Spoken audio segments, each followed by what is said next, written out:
Congress party Warangal జిల్లా అధ్యక్షుడిగా తనకు అవకాశం కల్పించడం గొప్ప వరమని వరంగల్ జిల్లా అధ్యక్షుడు అయూబ్ ఖాన్ అన్నారు. వరంగల్ తూర్పులో కాంగ్రెస్ పార్టీ నాయకుల మధ్య పచ్చగడ్డి వేస్తే భగ్గుమనే పరిస్థితిలో ఉండేదన్నారు. అలాంటి చోట రాబో గ్రేటర్ వరంగల్ మున్సిపల్ కార్పొరేషన్ ఎన్నికల్లో 100% గెలిపే లక్ష్యంగా పనిచేస్తామన్నారు. ప్రజా సంక్షేమ కార్యక్రమాలతో పార్టీని మరింత బలోపేతం చేస్తామంటున్న అయూబ్ ఖాన్ తో మా ప్రతినిధి face to face. Greater Warangal municipal corporation పీఠం దక్కించుకోవడమే లక్ష్యంగా ఇవాళ అధికార పార్టీ పావులు కదుపుతా ఉన్న పరిస్థితి. వరంగల్ తూర్పు లోపల ఉన్న కాంగ్రెస్ నాయకుల్లో ఐక్యత లేదు. ఎన్నో విషయాలు మన మీడియాలో చూసాం. కానీ ఇవాళ ఐక్యత రాగం తీశారు. దానికి ముఖ్య కారకుడు వరంగల్ తూర్పు జిల్లా కాంగ్రెస్ పార్టీ అధ్యక్షుడు అయ్యూబ్ ఖాన్. ఆయన మనతో ఉన్నారు. ఆయనను అడిగి తెలుసుకుందాం. అన్న నమస్తే. అన్న, ఫస్ట్ ఆఫ్ ఆల్ మీకు కంగ్రాచ్యులేషన్స్. మీరు ఇక్కడ అధ్యక్షుడిగా ఎంపిక కావడం అనేది మీరు ఎలా ఫీల్ అవుతున్నారు? నిజంగా కూడా కాంగ్రెస్ పార్టీ భారతదేశానికి స్వాతంత్రం తీసుకొచ్చిన ఒక పార్టీకి నేను అధ్యక్షుడు. నిజంగా కూడా నా జన్మ ధన్యమైందని కోరుకుంటా ఉన్నా. కాంగ్రెస్ పార్టీ కష్టపడ్డ కార్యకర్తకు అండగా ఉంటుంది. దానికి నిదర్శనం నేను. ఇక కాంగ్రెస్ పార్టీ మాకు కార్పొరేషన్ దక్కించుకున్నాడు అనేది ఏం కాదు, కానీ తెలంగాణ రాష్ట్రంలో అన్ని కార్పొరేషన్లు దక్కించుకున్నాం. ఆల్రెడీ 70-80% మేమే దక్కించుకున్నాం. సర్పంచులు మెజార్టీగా, అదేవిధంగా మున్సిపాలిటీలు కూడా దాదాపు అన్ని మాయ కైవసమైనాయి. ఈ మిగిలిన 3 కూడా ఖచ్చితంగా కాంగ్రెస్ పార్టీ వస్తుంది.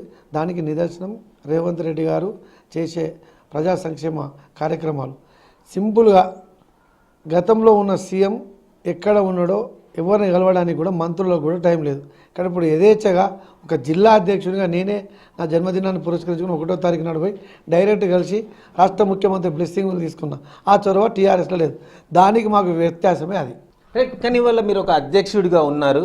వరంగల్ తూర్పు లోపల అన్ని పార్టీలతో రాజకీయం ఒక ఎత్తు అయితే మీ దానిలో మీకు పొసగక అటు మాజీ మంత్రి, ఇటు మంత్రి బసవరాజ్ సారే గారు కానీ, ఇక్కడ సురేఖ గారు కానీ, ఈ ఎమ్మెల్యేలు కార్పొరేషన్ లోపల అటు నాగరాజు గారు, రేవూర్ ప్రకాష్ రెడ్డి, ఇటు నాయన్ రాజేందర్ రెడ్డి, వీళ్ళందరి లోపల ఒక సఖ్యత తీసుకురావడానికి చాలా కృషి చేశారు. మరి మీరు ఒక అధ్యక్షుడిగా అనుభవిస్తున్న ఈ కిరీటం అనేది ముళ్ళ కిరీటంగా ఉందా, లేకపోతే ఎలా ఉంది? అయితే వాస్తవానికి ఏంటంటే మీరు అందరూ ఒకటి గమనించాలి. తూర్పుకు వచ్చే వరకు కాంగ్రెస్ పార్టీ 3 రంగుల జెండా. ఒకటి సురేఖ మేడం అయితే, ఒకటి బసవరాజ్ సార్ అయితే, వాళ్ళిద్దరిని కలిపే తెల్ల జెండా నేను. 3 మాకు వేరు కాదు, మొత్తం కలిపితేనే కాంగ్రెస్. ఇక మేము వాస్తవానికి కూడా ప్రజలు కానీ, కొంతమంది జనాలు కానీ, మీరు మీడియా కానీ వేరనుకుంటాను. వాస్తవానికి కూడా అభిప్రాయ భేదాలు ఉంటాయి. అభివృద్ధి విషయంలో కానీ, పార్టీ విషయంలో అభిప్రాయ భేదాలు ఉంటాయి. కానీ అంతిమంగా అందరి లక్ష్యం కూడా సామాన్యునికి మేలు జరగాలి. వరంగల్ తూర్పు వచ్చే వరకు అన్ని బిలో ప్రావర్టీ వాళ్ళే ఇక్కడ జీవిస్తారు. వాళ్ళకు మేలు జరగడం కోసం నేను నా స్టైల్లో, కొండా సురేఖ గారు రాష్ట్ర స్థాయిలో, మాజీ ఎమ్మెల్సీ బసవరాజ్ సారయ్య గారు ఆయన స్టైల్లో ప్రజలకు మేలు చేయాలని చెప్పి కొన్ని భేదాభిప్రాయాలు ఉన్నా అంతిమంగా పార్టీ ఏదైతే సూచన చేసిందో దానికోసమే పనిచేయాలని చెప్పి నిర్ణయించుకున్నాం. మొన్నటి మా మీటింగ్ ఉద్దేశం కూడా మనందరం కాంగ్రెస్ పార్టీ ఒకటే పార్టీలో పనిచేసి ఒకటే బస్సులో ప్రయాణించినా కూడా మనందరం ప్రజలకు మెసేజ్ చేయలేకపోతున్నాం. కాబట్టి వరంగల్ జిల్లాకు చెందిన వేం నరేందర్ రెడ్డి గారికి రాజ్యసభ ఇచ్చిండ్రు. ఎందుకంటే చూడండి, గవర్నమెంట్లో ఏది ఇచ్చినా కూడా వరంగల్కు ఒక పెద్దపీట వేస్తూ ఉన్నాడు గౌరవనీయులు రేవంత్ రెడ్డి గారు. కాబట్టి మనం కూడా ఆ రుణం తీర్చుకునే విధంగా వేం నరేందర్ రెడ్డి గారిని సన్మానం చేసుకునే క్రమంలో మనందరం ఒక తాటి మీదకి వద్దాం, ప్రజలకు ఒక మెసేజ్ ఇద్దాం. ఎందుకంటే ముఖ్యమంత్రి ఏదైతే ఆశించి వరంగల్ నగరానికి గత పాలకంలో ఇక్కడ మునిగిపోయే పరిస్థితి ఉండే, అవి కాకుండా వచ్చి నిధులు ఇచ్చి వెంటనే పనులు చేస్తాను. ఇలా భద్రకాళి బండు సుందరీకరణ అయిపోయింది, అందులో మట్టి తరలిస్తాను.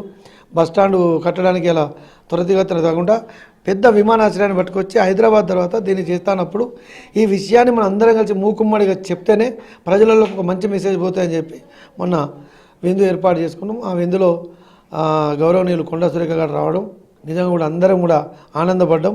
ఎందుకంటే పార్టీ అనేది ఒక కుటుంబం లాంటిది, అందరం కలిసి ముందుకు పోతాం. త్వరలో నెలకొక్కసారి వరంగల్ జిల్లాలో ఉన్న ప్రతి రాజకీయ ఇంట్లో ఈ విందు ఏర్పాటు చేసుకొని ప్రజలకు ఏ విధంగా మనం ముందు మేలు చేద్దామన్న దాని మీద ప్రతి నెలకు ఒకరింట్లో ఈ సిట్టింగ్ ఉంటుంది. రైట్, చూస్తున్నాం. మొత్తానికైతే ఇవాళ 2 వర్గాల మధ్య పచ్చిగడ్డి వేస్తే భగ్గున మండే పరిస్థితిని ఏకతాటి మీద తీసుకొచ్చి ఐక్యత రాగాన్ని పలికిన వీళ్ళు ఇవాళ ప్రతి నెల కూడా ప్రతి ఒక్కరి ఇళ్లలో విందు భోజనం ఏర్పాటు చేసుకొని మేము ఈ రాగాన్ని కంటిన్యూ చేస్తాం, ప్రజల కోసం అల్టిమేట్గా నిలబడతామని చెప్తా ఉన్నారు. రాబోయే ఎలక్షన్స్ లోపల కూడా ఎక్కువ స్థానాలు మొత్తంగా మేము విజయం సాధించడమే లక్ష్యంగా మేము ముందుకెళ్తున్నామని చెప్పేసి అయూబ్ గారు చెప్తున్న పరిస్థితి. కెమెరామెన్ సంపత్తో నరేంద్ర HM TV వరంగల్.